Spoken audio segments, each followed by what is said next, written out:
বরিশালের বাকেরগঞ্জে রাঙামাটি নদীর উপর ২১৮০ মিটার সেতুর নির্মাণ কাজ শেষের দিকে। শেষ মুহূর্তে চলছে রঙের কাজ।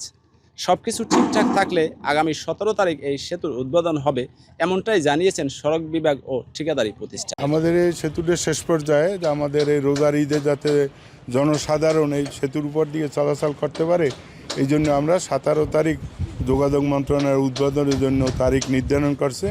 ১৭ তারিখ বেলা ২টার সময় মাননীয় যোগাযোগ মন্ত্রী মহোদয় এটা উদ্বোধন করবেন এবং স্থানীয় এমপি সাধারণ থাকবে। উদ্বোধনের পর বোর্ড স্কুলে জনসভা হবে, জনসভার সাথে সাথেই এই সেতুটি যানবাহন চলাচলের জন্য উন্মুক্ত করে দেওয়া হবে। মোটামুটি সবই শেষ হয়েছে, হয়তো ১৭ তারিখে আবার ১৫ তারিখ উদ্বোধন করার কথা ছিল, আবার ১৭ তারিখ দিছে। ১৭ তারিখের মধ্যে ব্রিজ উদ্বোধন হবে আশা করা যায়। আমাদের এর জন্য রঙের কাজ বাজ যা আছে এগুলো দ্রুত আমরা করতেছি, রাত দিন মিলিয়ে কাজ করতেছি। আমরা অনেক খুশি, এখানে থেকে তো আমরা তাড়াতাড়ি যাইতে পারবো, বুঝলেন? এটা আমার অনেক খুশি। আমি একজন হুন্ডো চালাই, হ্যাঁ, তাহলে আমার অনেক ভালো। এই ১ ঘন্টা আগে ছাড়তারলেও ভালো। এই যে আজকের এই এখন এই অপেক্ষা করছি, আমার এই ছেলের নিতে আইছি, এই গাড়ির এই জন্য অপেক্ষা করছি, এই খাওয়ার জন্য অপেক্ষা করছি। আর বৃষ্টি হলে তো আমার অপেক্ষা করা লাগে না, আমরা অনায়াসে চলে যেতে পারি। হ্যাঁ, খুব সুন্দর হইবে। ব্রিজে রঙের কাজ করতেছি, শেষের পথে। রঙের কাজ শেষ হইলে ব্রিজ উদ্বোধন হবে।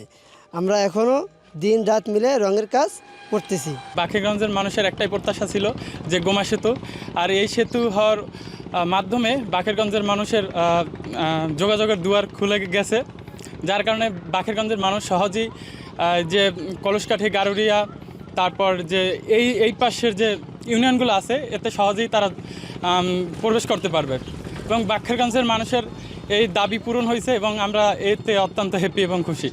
আমাদের খুব ভালো হবে, শিগগিরই দ্রুত উদ্বোধন হোক, আমরা এটাই চাই। যেহেতু আমরা গাড়ি ঘোড়া যানবাহনও বাড়বে, সব কিছুই মানুষ সচেতন হবে, আসা যাওয়ার যানজট কমে যাবে, ভালো হবে। আমরা চাই যেন তাড়াতাড়ি উদ্বোধন হোক।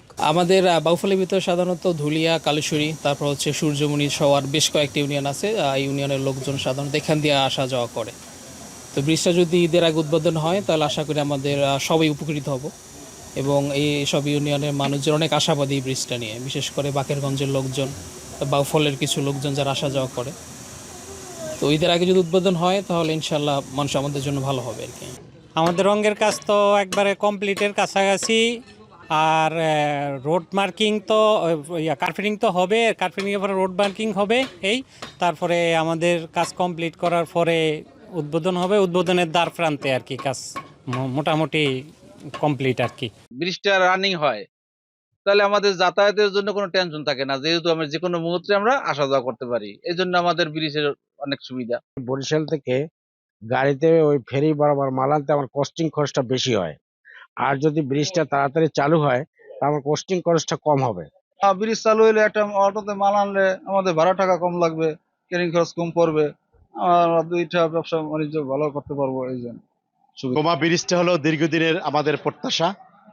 এই ব্রিজটা দীর্ঘদিন ধরে কাজ চলতেছে, অনেক সময় দেখেছি কোনো সময় কাজ থেমে রয়েছে, আবার চলছে। যাই হোক, এটা দক্ষিণ অঞ্চলে বিশেষ করে আমাদের বাউফল, বগা, এই দুধল বাসের জন্য, দক্ষিণবাসীর জন্য এই ব্রিজটা অত্যন্ত গুরুত্বপূর্ণ। যেহেতু অনেকদিন পর্যন্ত কাজ বন্ধ, মনে করছি যে হয়তো বা ব্রিজটা মনে হবেই না। যাই হোক, এখন দেখছি যাক ব্রিজটা অনেক কাজ আগে গেছে, কিন্তু এখান থেকে হাজার হাজার মানুষ প্রতিদিন যাতায়াত করে, অনেক ব্যবসায় চাকরিজীবী বিভিন্ন মানুষ এই ব্রিজ দিয়ে যাতায়াত করে। ব্রিজটা এখন মানে কাজ যে অসম্পূর্ণ যে কাজগুলো রয়েছে, দ্রুত কাজ চলতেছে এবং এই ব্রিজটার জন্য আমরা এই এলাকাবাসীর পক্ষ থেকে চাই যেন ব্রিজটার জন্য টোল মুক্ত হয়। কৃষিকাজের জন্য লোকজন এপার থেকে ওপার যাতায়াত করে, ধান নিয়ে যাতায়াত করে, কিছু মালামাল নিয়ে যাতায়াত করে। তারা ওপারে যদি মানুষ রাতের বেলা রুগী টুগি নিয়ে আসে, দেখা যায় যে কিছু একটা জিনিস আনতে গেলে অতিরিক্ত ভাড়া দিতে হয় ঘাটে। যেমন একটা ফ্যান নিয়ে আসার জন্য বরিশাল থেকে একটা ফ্যান নিয়ে আসলে 200 টাকা 300 টাকা ঘাটে চার্জ করে। এই চার্জটা না হয়, এই জন্য আর কি এলাকাবাসীর একটা দাবি যে আমাদের ব্রিজটা টোল মুক্ত করা হোক।